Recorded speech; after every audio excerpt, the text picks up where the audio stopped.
There's no doubt that we are losing the war against those cretinous figures of the far right. They're gaining ground in Europe, they're gaining ground in the Americas, they're gaining ground here in Canada. But what if this standard account is wrong? What if in our scramble to defend democracy across the world, we're like drunks under the lampposts, searching around, looking at memes and viral posts and personalities, while we're missing the real network of reactionary power that sits just outside the light? Now, my colleagues and I have a name for that network. We call it the Reactionary International.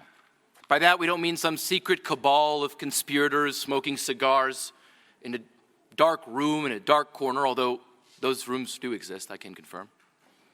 We mean something fundamentally more serious and fundamentally more structural. A global infrastructure that relies not just on politicians, but their corporate enablers, their technological apparatus, their financial architecture, their ideological networks, their religious crusades, their legal strategies, and the rules that they have written directly in black and white into the institutions of the international order. And my argument today is that this is a system, sophisticated, efficient, and effective. And to defend our democracies across borders, we must not only make sense of it together, we must dismantle it. Welcome to Perspectives, a Canadian journal of political economy and social democracy. I'm Clement Nokos, editor of Perspectives Journal and director of policy at the Broadbent Institute. David Adler is the co-general coordinator of the Progressive International. The PI unites, organizes, and mobilizes the world's progressive forces. Adler is a political economist who previously worked on U.S. Senator Bernie Sanders' foreign policy advisory team and directed policy for Yanis Varoufakis and the Democracy in Europe movement, DiEM25. Since 2020, the Progressive International has mobilized a united and global movement to push back against what Adler calls the Reactionary International, organized right-wing forces that have worked together to undermine democracy around the world. From organizing international election observers to bringing national governments together to form the Hague Group that calls to defend international law, to the Pan-American Congress that gathers progressive parliamentarians from across the Americas, Adler and his team have entrenched a broad progressive front from around the world in defense of democracy. Here's David Adler's keynote address from the 2026 Progress Summit, followed by a moderated panel entitled Defending Democracy Across Borders, featuring Frederike Boll, Director of Strategic Planning for the Social Democratic Party of Germany, José Luis Granados Ceja, Latin America Bureau Chief for Dropsite News based in Mexico City, and New Democratic Party of Canada foreign policy researcher and Broadbent Research Fellow Jennifer Pedersen. Good morning, everyone. I hope you are enjoying your coffee. Thank you so much for the invitation. I'm very excited, in the name of our Progressive International, my first time here in Ottawa, to be delivering this keynote speech for you all and bringing some energy to the hall. So, last month, one of the leading lights of the U.S. progressive movement, someone you may know, Representative Alexandria Ocasio-Cortez, traveled to Munich, to Germany, to issue a very grave warning about the state of global democracy and the threats against it. From Orban to Trump, she said, the rise of far-right movements transcends borders. So too should our international defense. It's time to take off the gloves and fight for our future. Now, today I want to start with a few questions. What does it mean to take AOC's warning seriously? What does it mean to mount a defense of our democracies across borders? From whom are we defending it, and how? Now, the answer to these questions we find frequently in the pages of our newspapers. It's the demagogue, it's the billionaire, it's the misogynistic influencer, it's the provocateur, it's the cacique, it's the strongman. And there's no doubt that they're winning. There's no doubt that we are losing the war against those cretinous figures of the far right. They're gaining ground in Europe, they're gaining ground in the Americas, they're gaining ground here in Canada. But what if this standard account is wrong? What if in our scramble to defend democracy across the world, we're like drunks under the lampposts, searching around, looking at memes and viral posts and personalities, while we're missing the real network of reactionary power that sits just outside the light? Now, my colleagues and I have a name for that network. We call it the Reactionary International. By that, we don't mean some secret cabal of conspirators smoking cigars in a dark room in a dark corner, although those rooms do exist, I can confirm. We mean something fundamentally more serious and fundamentally more structural. a global infrastructure that relies not just on politicians, but their corporate enablers, their technological apparatus, their financial architecture, their ideological networks, their religious crusades, their legal strategies, and the rules that they have written directly in black and white into the institutions of the international order. And my argument today is that this is a system, sophisticated, efficient, and effective. And to defend our democracies across borders, we must not only make sense of it together, we must dismantle it. So let's start by taking a look at our phones. I love my phone. I'm sure many of you love your phone too. It's my girlfriend, it's my best friends, it's really everything. I love her so much. But, you know, as many of you know, I was in an Israeli prison fairly recently. I'm sure that they're listening to me right now and tracking everything that I'm doing. I mean, I have an idea, but who knows? Who really knows what's happening on this thing?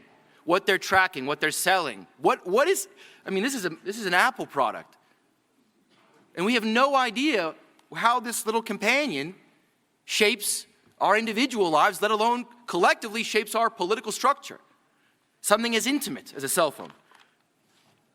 And there's no doubt that the influence of these little devices is pervasive through disinformation that courses through the veins of our collective and deliberative space, algorithmic manipulation that affects our discourse, repression and censorship, the atomization of our communities and the addiction of young people to their screens, the illiterization of our societies, the surveillance infrastructure that once required a secret police and now can fit on a server rack. And yet we know remarkably little about the firms that work in this space. As progressives, it's a massive lacuna of our political energies. So let's start with an example. Who here, raise your hand if you can confidently explain to me what Palantir does. Right, me neither, so I looked it up. Palantir builds data integration and analytics platforms used by governments, intelligence services, police forces, and corporations. Its tools aggregate enormous data sets from social media activity to financial transactions and generate predictive insights. As of 2025, Palantir is recognized as a pre-approved AI vendor for the Canadian government. All right, so let's just think about that collectively here. Critical public functions, I would argue the most critical public functions, migration management, law enforcement analytics, health systems optimization, are increasingly mediated through proprietary systems developed by truly evil corporate private actors whose code is shielded entirely from public scrutiny. And Canada is not unique. Europe, North America, beyond, digital infrastructure, we're talking cloud services, data storage, AI capabilities, is concentrated in a handful of corporations, headquartered in an even smaller handful of countries. These are not just privacy questions, although we should not ignore privacy questions as fundamental to our citizenship. These are the foundational questions of our democracies. I'll just give one example from my work. I recently was in Spain. I've been working a lot in Spain, God bless Spain. And they've been doing heroic work on trying to stand up for the rights of the Palestinian people amid a horrific genocide against them by the State of Israel.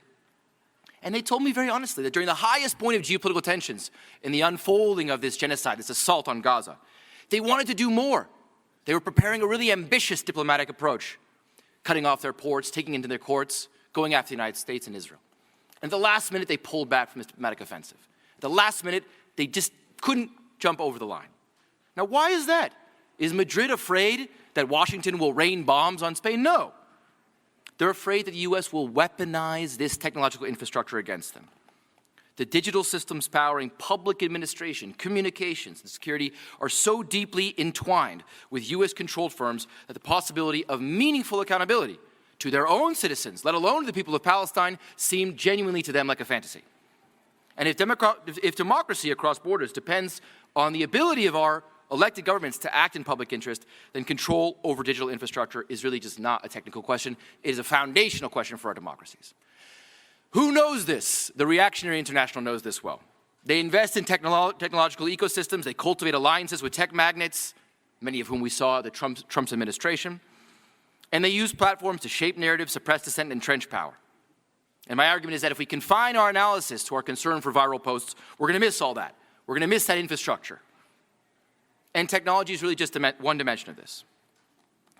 Many of you will remember, maybe young people are too young for this. God damn, I'm getting old, but many of you will remember the Panama Papers. This was just 10 years ago. For those of you who don't remember, in 2016, journalists revealed an enormous offshore network of shell companies, secrecy jurisdictions, and concealed wealth. Everyone was implicated, everyone. Politicians, oligarchs, corporations, they all were operating within a parallel financial system designed to shield assets from taxation and democratic accountability. And there was in that moment, maybe it was 3 months, a brief moment of tremendous outrage. And then no one gave a fuck. And no one ever bothered to go back to the question of the Panama Papers again. But this illicit system of dark finance didn't go anywhere. On the contrary, it exploded. Tax Justice Network 2024, countries are losing $492 billion in tax revenue every year to offshore abuse. Gabe Zuckman at Berkeley, 10% of global household wealth is held offshore. This is not just like an archipelago of tax evasion, although that's very bad. It's a critical instrument of the Reactionary International. Offshore structures allow wealth to exit democratic jurisdiction instantly. Dark money flows across borders, fund political campaigns in ways we do not have any idea how. Laws are evaded through ownership that defeat the most determined investigators that we elect. And the disciplinary logic of that archipelago, of that illicit system of finance, is also straightforwardly anti-democratic. When wealth can flee instantly, governments are disciplined before they can act. Propose a wealth tax, investors threaten to withdraw. Regulate fossil fuels, arbitration claims materialize. Democracy simply can't deliver for the working class if its fiscal base is perpetually hollowed out. And yet, really, I ask you, how much time, how much energy do we spend investing in mapping that system?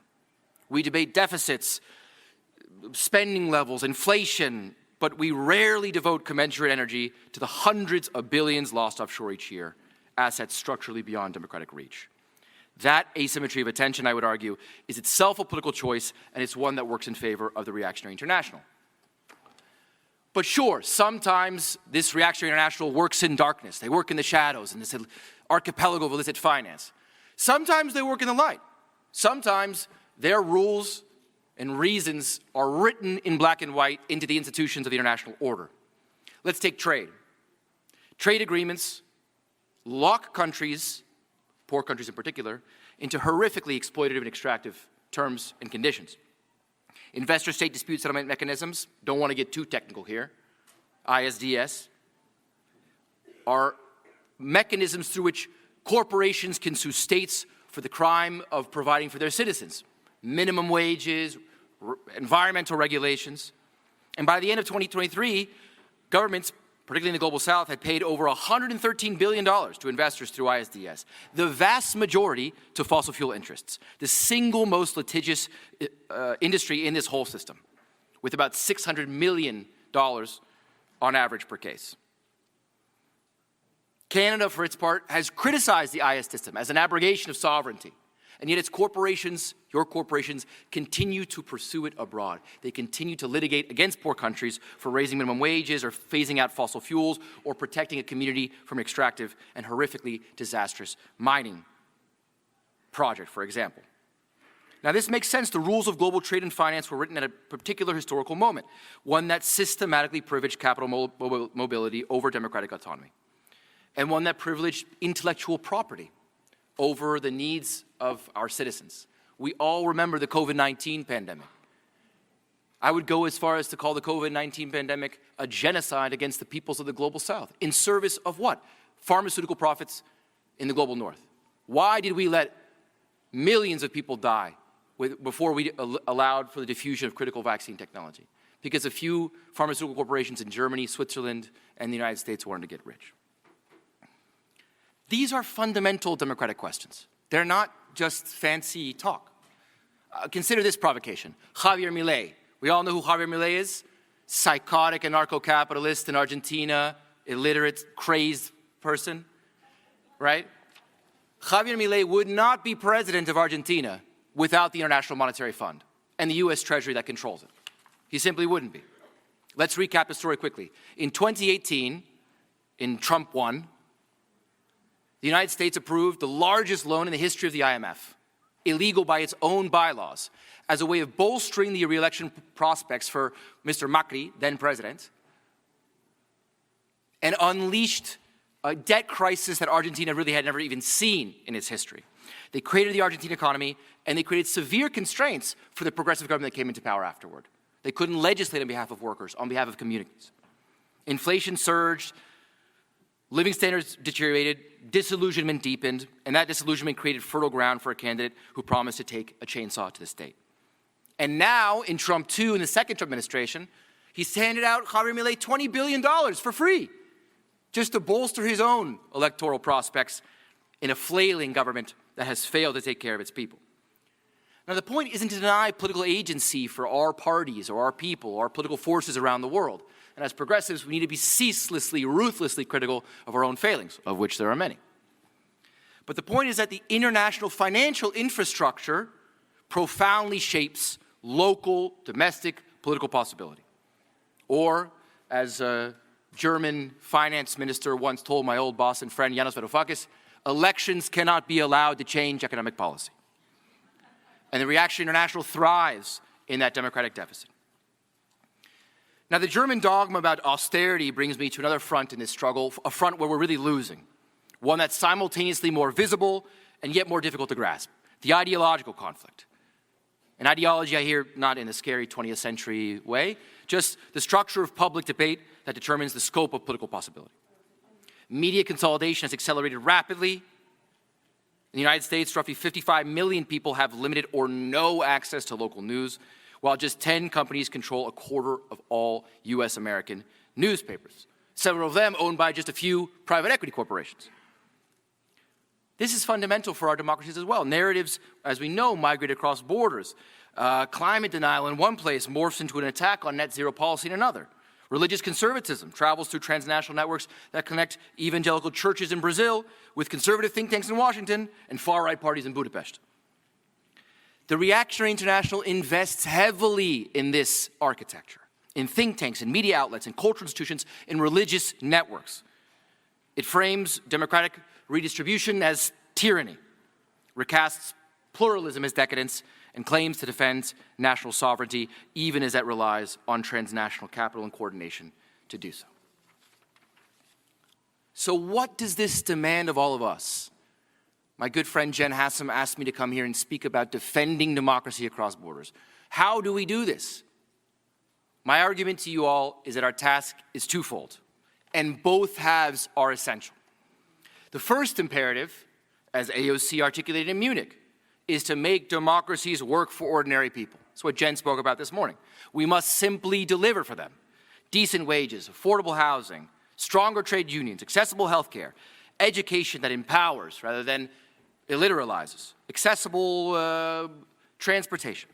If democracy does not materially improve the lives of the working class, of the lives of the people it strives to serve, it will simply lose its legitimacy, and God knows that that loss of legitimacy is an instrument for the Reactionary International.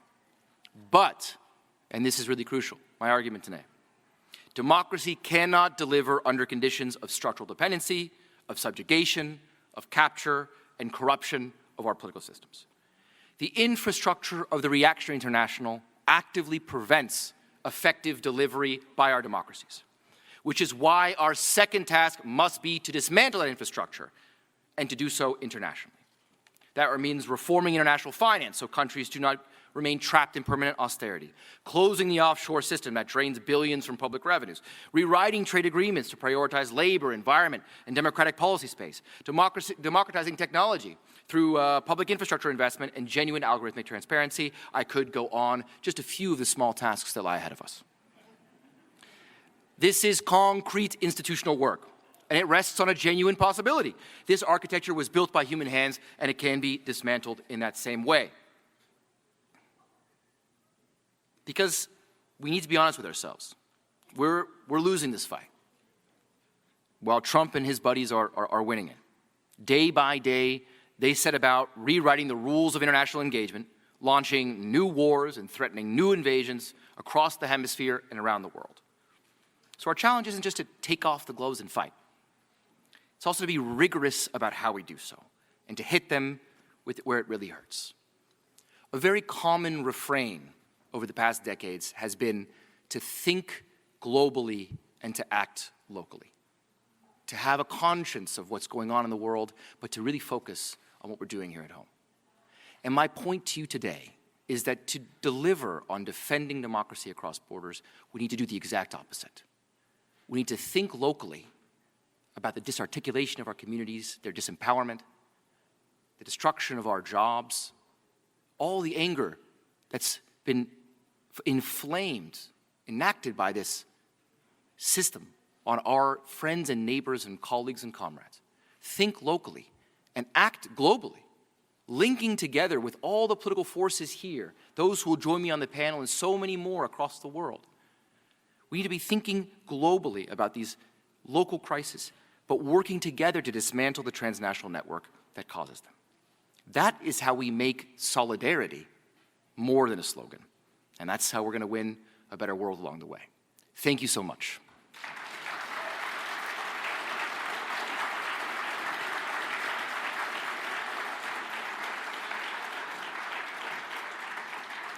I'm delighted this morning to be joined by three special guests as part of this panel, and I want to invite a healthy, hearty applause for them as they join me on the stage. Frederike Boll is Head of Strategic Planning for the Social Democratic Party of Germany, the SPD. Welcome, Frederike.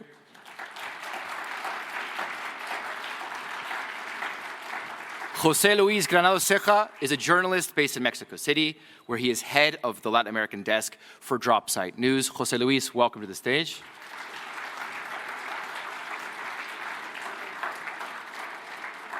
And Jennifer Pedersen is a Broadbent Leadership Fellow and Senior Policy Advisor to the NDP Foreign Affairs Critic. Welcome, Jen.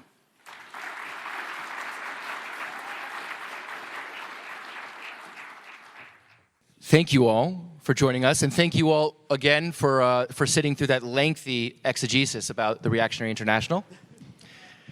I'll stop talking now, I promise, and pass it over to all of you. And I wanted to start with one question.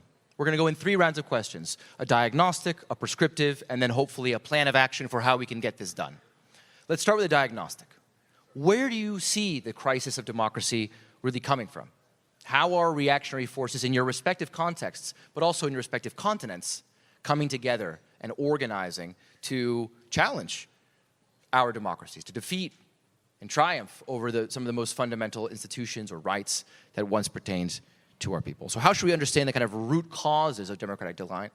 And then once we cover that simple issue, we can move on to prescriptions for how we might redress it. Let's start with Frederike. Thank you so much for joining us. How do you see, in terms of the diagnosis, what is actually menacing our democracies across borders?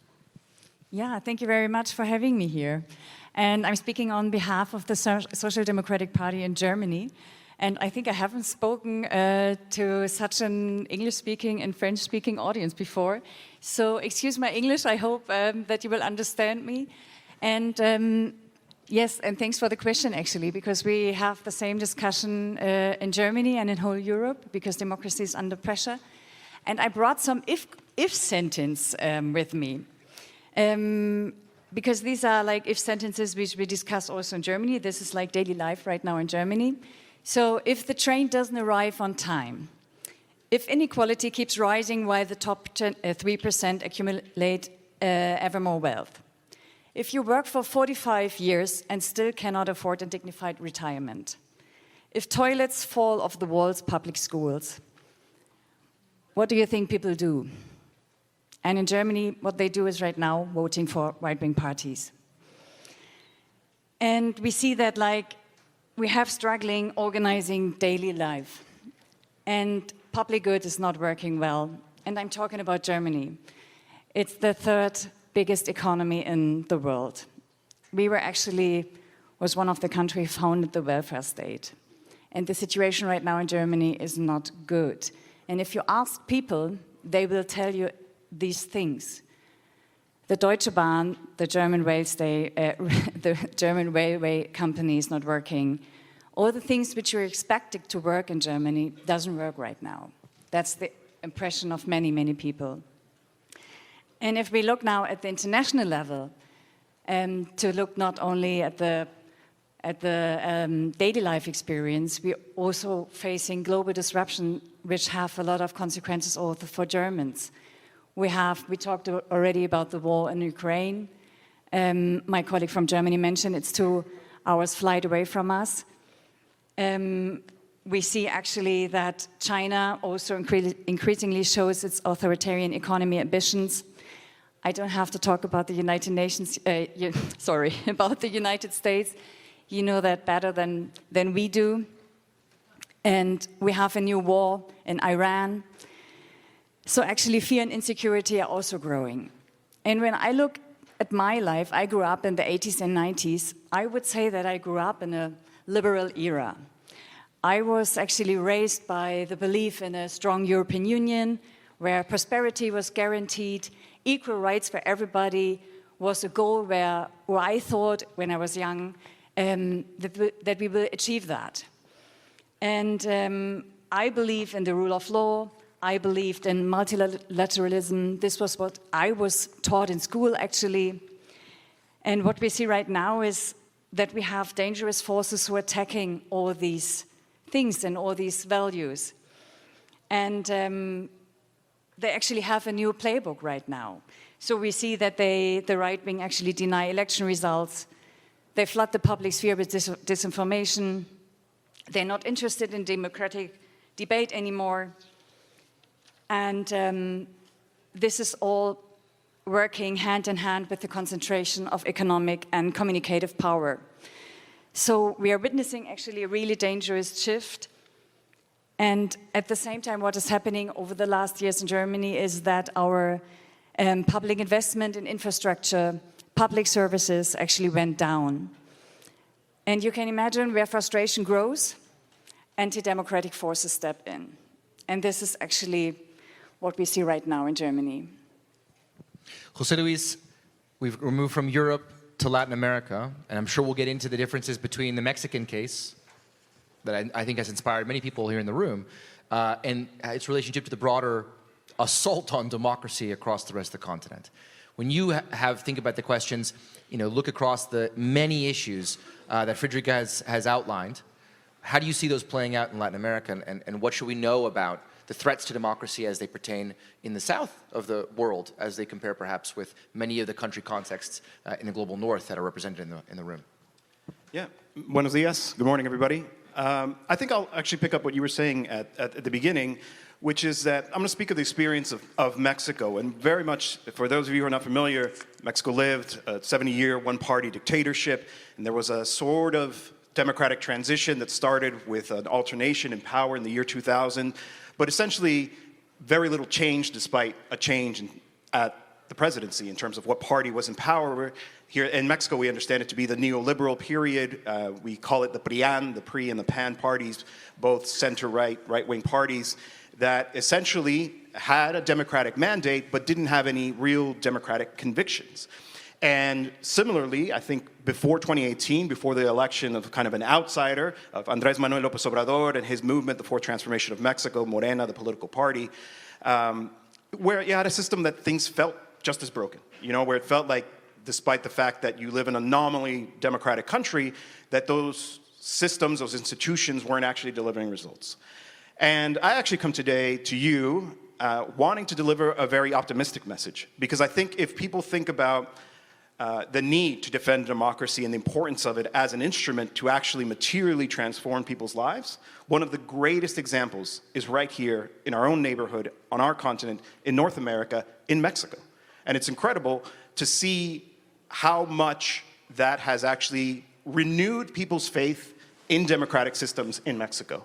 Whereas before, there was a across-the-board dissatisfaction, no matter your class, your ethnicity, if you belong to indigenous population in Mexico, of just disappointment, extreme disappointment in the political system, until this transformation that began in 2018 is now being continued with Andrés Manuel López Obrador's successor, Claudia Sheinbaum.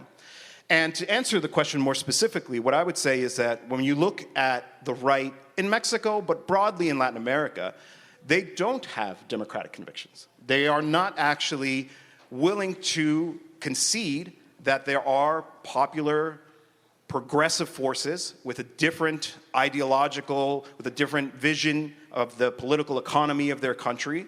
And that tends to lead them, and we've seen it in cases throughout the continent, but certainly in the case of Mexico, where they begin to flirt with non-democratic means of affecting change.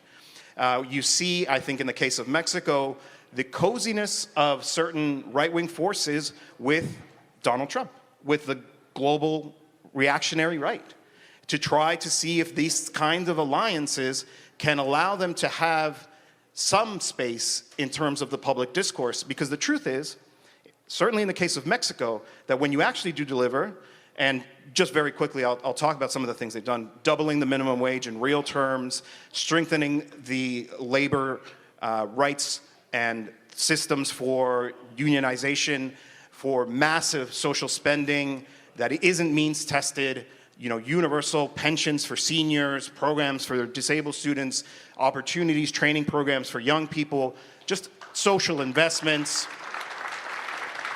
Viva! The kind of thing that is possible everywhere. The way I would summarize it, out of the ashes of neoliberalism in Mexico, Mexico is trying to build a welfare state. And successfully so. So much so that these right-wing forces are virtually completely marginalized. In the last election, Claudia Sheinbaum won with a massive mandate, the largest mandate in the history of Mexico, and won a supermajority in the Congress, which allows Morena and its allies to pass constitutional amendments without having to negotiate with the opposition. I mean, that means that they are quite literally transforming, through the existing democratic structure, a revolutionary new kind of system. And that is making the right wing so isolated, so marginalized, that they are turning to non-democratic means. And I'll close with this. Not too long ago, we saw very violent protests in Mexico City where groups of mostly young people, and I've been a left-wing activist, I've been on the front lines, I've been tear-gassed, I've been hit with batons, I've experienced it all, who were there not because they believe in a diversity of tactics or that this is a legitimate means of expressing their discontent, but because they were being paid to be there, essentially. They were being manipulated to be there, to sow unrest, to, as we say in Spanish, calentar las calles, right? To kind of create a situation of destabilization to try to undermine a government that does have an incredibly strong democratic mandate and is delivering on that mandate. Now, that episode ultimately did not turn into a broader movement of violent street protests, thankfully.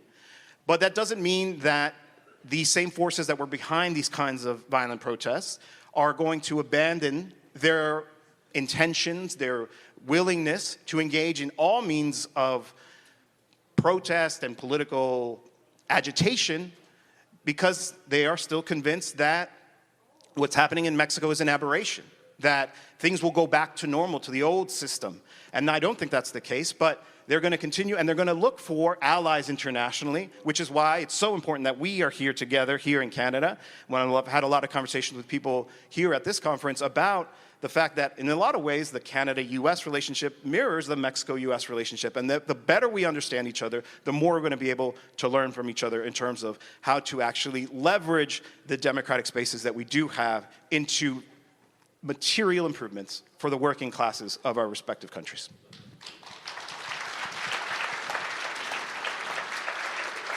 Thanks so much. José Luis pointed to a really interesting asymmetry that I think it's important we are honest about, which is that it's harder for us to build than it is for the right to destroy. And I wonder, yeah, it's just, yeah. But we're here, and Jennifer, you're on the stage as a representative of the Canadian experience of this crisis of democratic confidence, trust, and institutions. How do you see that asymmetry playing out in Canada? How do you see the threats arrayed against democratic institutions domestically? And perhaps also, how do you see Canada's role in the world as either bolstering or undermining some of the democratic institutions that are cherished across continents such as Latin America, Africa, and beyond? Yeah, thank you for that. Merci beaucoup pour l'invitation. I think Canadians right now are generally quite afraid, right? We're in a really difficult economic situation where a lot of people don't know how they're going to pay their bills. There's the housing crisis. Our public institutions are in decline. People are waiting for many hours in the ER. And there's a real kind of mistrust of public services and all these cuts that are coming from successive Conservative and Liberal governments. Canada doesn't have the same role in the world that it used to, obviously. I think especially under Carney, we're seeing a massive departure from commitment to international law and human rights, such that it was before, which wasn't even that strong. And I think that that's having a real impact on how we're seeing ourselves in the world and on Canada's ability to even make any kind of positive difference, right? So if we think about even in the past couple of months alone, when we see how we have reacted in such a lackluster way to Venezuela, to Cuba. The Palestinian genocide is ongoing, and Canada has done absolutely nothing to end that. When we see Canada's reaction to the attacks on Iran last week, right? Like, we're just in a place where we're a very weak actor on the international stage, and we contributed to the decline of international law. When we think about Prime Minister Carney's Davos speech, right, a few weeks ago, and he got all these kudos across the globe for it, but really what he was saying was, yes, international law is in decline. It has never worked for the global south anyway, by the way, but Canada contributed to that decline, and that's one thing that he didn't admit to, and he is still contributing to that decline. We're in a tough spot. I think certainly we have the Liberal government that has decided to increase our defense spending up to 5%, which a lot of countries are doing, but that comes at a cost of what we're not investing in. So Canadians are seeing that we're not investing in the healthcare or housing that we need to. That 5% increase is coming with a $2.7 billion cut to international development funding, so we're not playing our part in addressing humanitarian crises anymore. And I think also in this new defense industrial strategy, there was a line about arms exports saying that arms export permit applications are now going to be streamlined. And a lot of folks in this room have done a lot of work on Canada's exports of arms to Israel, to and through the United States. And we've even seen recently, Rochelle, a Canadian company, supplying ICE with armored vehicles. So those are things that we really need to be addressing. And I'd be remiss if I didn't mention, domestically, there are a number of attacks on democracy coming from, Alberta's Premier Danielle Smith, for example. She's attacking trans kids. She's attacking refugees and asylum seekers. They're really punching down to the most vulnerable in order to kind of scapegoat vulnerable groups to try and get political power, and that's not okay. In Quebec, Bill C-21, which is requiring people not to wear their religious items when they're working in the public service, the sign of their faith. Just this week, the National Council of Canadian Muslims brought several women who had lost their jobs as a result of this, Muslim women in Quebec. So we are seeing some of these right-wing forces. They're not just attacking labor rights or public services. They're also attacking people's ability to fully participate in democratic institutions, and this punching down that we're seeing constantly. And just recalling the last panel about the attacks on press as well. That's a real problem that we have in Canada, where progressive folks who are working in media are getting harassed online, and they're getting attacked, and of course the Press Progress has its court date this week. So we're in a pickle. Not just one, it sounds like. It sounds like you have many pickles on our hands. Which is why we're going to go to a round on prescriptions. Moving from diagnosis to prescription, our last round in thinking about how we can redress the multiple escalating, cascading crises of democracy. And I want to introduce the issue of the prescriptions by pointing to another kind of asymmetry between us building and them destroying, which is that one of the things that agglutinates, that brings together this Reactionary International, is the profit motive. We ask ourselves all the time, how are they so good at coordination? Because they love money, and they have a lot of it. And if everyone's getting money, then everyone stays happy. We, modest, humble, principled leftists, do not have this privilege. We are brought together by a different logic, a logic of solidarity that recognizes that attacks on indigenous rights over there are going to affect indigenous communities here, that attacks on the fiscal and welfare states over there ricochet back here, that deploying drones over there may boomerang back to our police departments here. So I want to go to a set of questions about prescriptions, about defending democracy, but push you not just to say, how do we defend democracy necessarily in our own siloed countries or contexts, but how do we defend democracy? What prescriptions can we put forward that can both bolster and defend trust in our institutions, but ricochet outward as well to have a positive impact on the prospects for democracy across the world, as is the title of the summit that has convened us here. Let's start with you, Frederike. Oh my God, if I would have the one-fits-all solution, then I would be happy and bring that back to Europe and Germany. But I mean, I bring some good news actually, because I looked up the last polls in Germany, how the Germans, actually what they think about democracy. And I would say it's under pressure, but it stays strong. So the last polls, actually, I found a number, I think it was a poll 4 weeks ago, that 80% of the population, the German population, still believe in democracy, and they still think it's the best form of government. That's a good message, actually.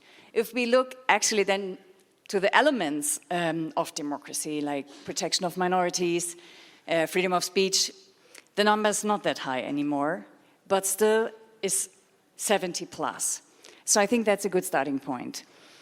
And I mean, I don't know if you know that, in Germany actually we had last year election that was one of our worst results we ever had as Social Democrats in Germany, but still we are in power. And what we do right now is we negotiated with the Conservatives about a massive investment program in our social or in our public infrastructure. And we don't know if it works. We will see that in a few years. But this was our starting point, that we knew we had to invest in our daily lives again, in railroads, in digitalization, in public transport, in accessible healthcare, in parks, whatever. And just to feel again that our daily life has to work. We have to make that possible. And as my colleague said, and also to address people like families, which are not like abstract somewhere, we have to focus on people who are depending on public goods, like families, like migrants, like all the minorities, you talked already about it. So this is right now a huge project in Germany. We want to invest 500 billion euros, and we achieved that with the Conservatives. And now the plan is actually to bring that on the ground and to make that feel again that something has happened, that it makes it different if Social Democrats are in power. And maybe we can meet us in a couple of years, I can tell you more about. But I think this is really, really important. And another thing, a second topic, which is actually, for me, and also for many, many Social Democrats, a really important topic is the rising question of inequality.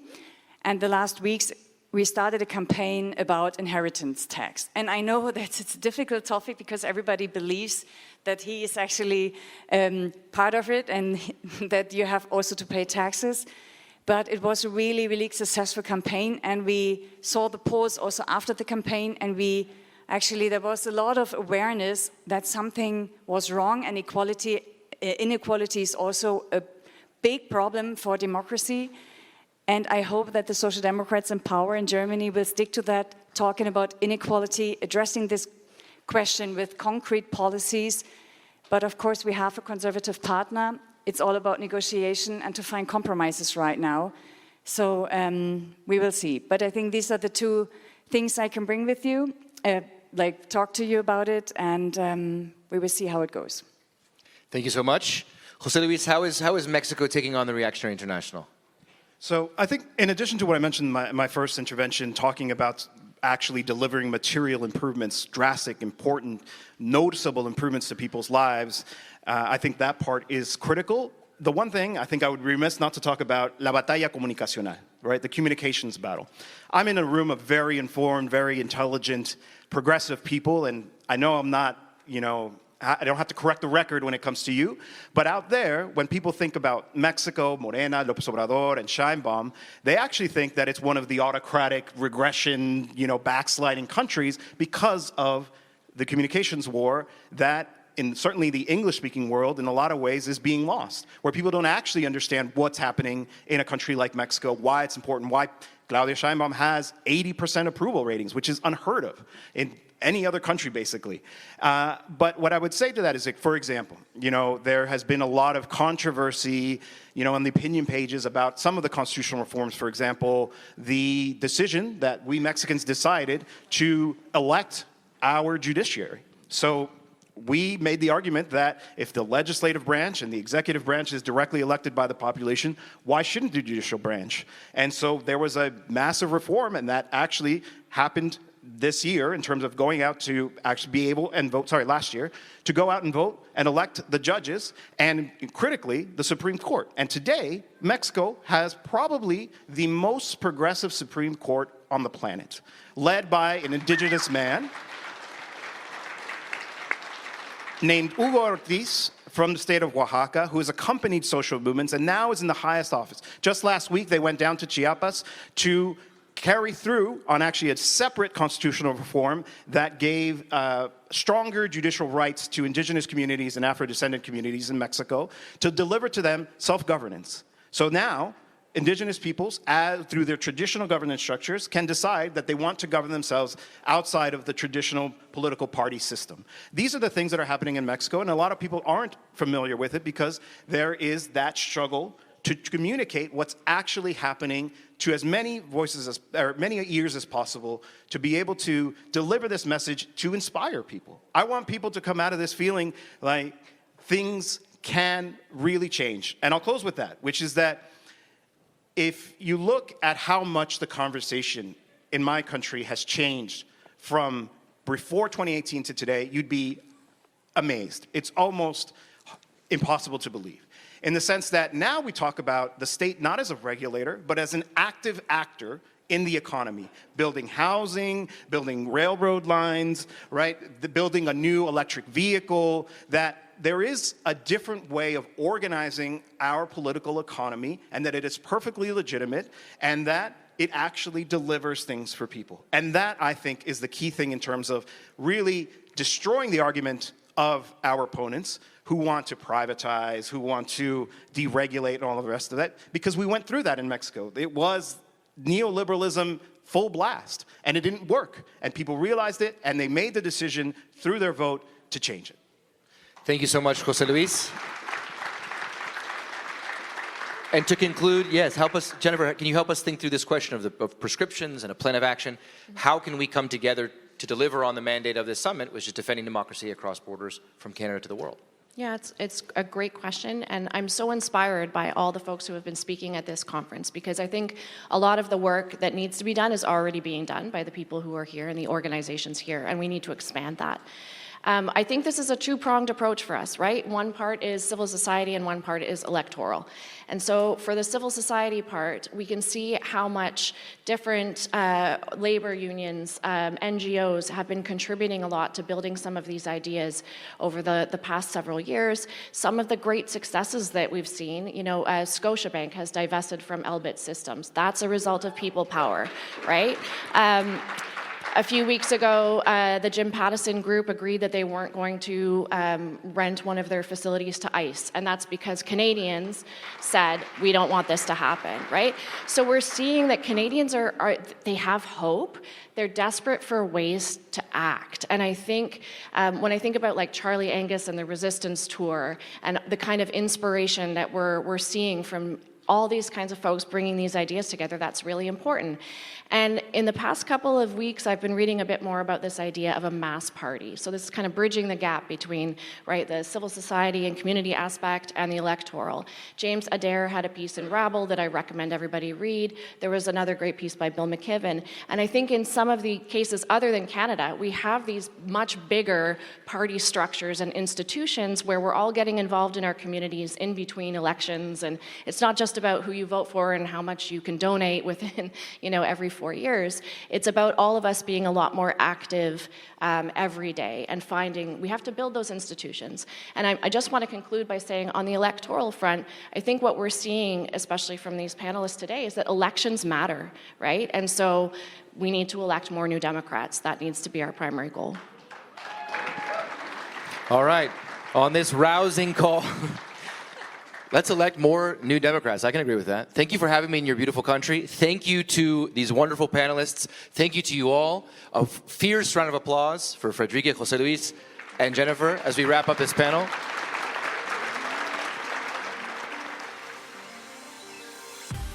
That was David Adler and the panel on defending democracy across borders, held on March 5th at the Broadbent Institute's 2026 Progress Summit. If you liked this episode, share and subscribe to Perspectives, a Canadian journal of political economy and social democracy, on all major podcast platforms, as well as Press Progress's award-winning Sources podcast that digs deeper into the news stories you won't find in the major papers. The Perspectives Journal podcast and Sources are proud members of the Harbinger Media Network, Canada's progressive podcast community. You can read more in Perspectives Journal, a publication of the Broadbent Institute, by visiting perspectivesjournal.ca, and get more from the Broadbent Institute by subscribing to our mailing list at broadbentinstitute.ca/subscribe.